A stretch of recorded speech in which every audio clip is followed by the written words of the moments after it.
আমার নবী মা হারা ইতিম, বাবা হারা ইতিম। নবী বলে আমি দুনিয়াতে এসে একবার আব্বা বলে ডাক দিতে পারি না। এর উম্মতেরা 6 বছরে মা হারায় ফেললাম, 8 বছরে আমার দাদাকে হারায় ফেললাম।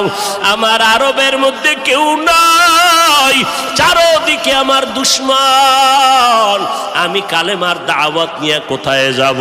আমি ঘরের মধ্যে বসে কাঁদতেছি। ওই সময় আমার এক আপন, আরবের মধ্যে আর আপন আমার কেউ ছিল না। 2 জন স্বামী বিদায়ের পরে একজন নারী 40 বছরের বিধবা নারী খাদিজা, আমি মোহাম্মদ 25 বছরে তাকে বিয়া করে নিলাম। আল্লাহর আদালতের অনুমতি নিয়ে বিয়া করে ফেললাম। ওই খাদিজা আমার কান্নার কারণ জিজ্ঞেস করলেন, নবী কেন কান্না করেন? ও খাদিজা কান্দি কেন?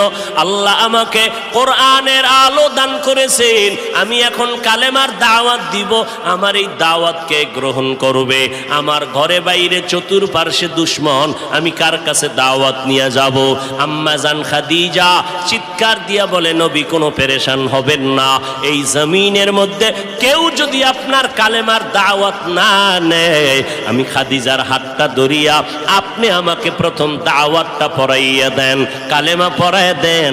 এই জমিনে মরিয়াও যদি যায়, ইতিহাসের পাতায় থাকবে মুহাম্মদের হাতে প্রথম দাওয়াত গ্রহণকারিনী কোনো পুরুষ না, তিনি একজন মহিলা।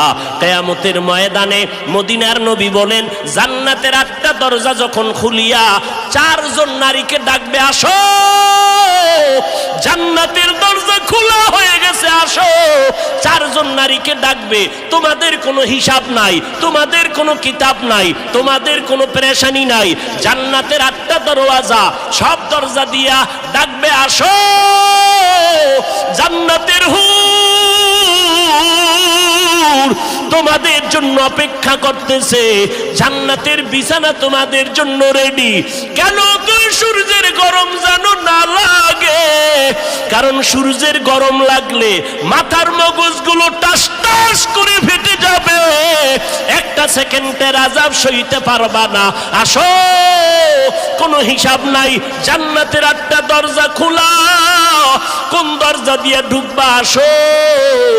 ও এলাকার মা বোনেরা, 4 জন নারীকে জান্নাতের 8টা দরজা ডাকবে, এর মধ্যে একজন নারী হবেন আমার নবীর কলিজার বিবি।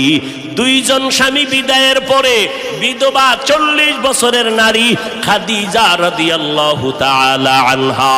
ওই খাদিজা ডাক দিয়ে কয়, ও নবী, আপনার হাতের কালেমার মুসলমান আমি একজন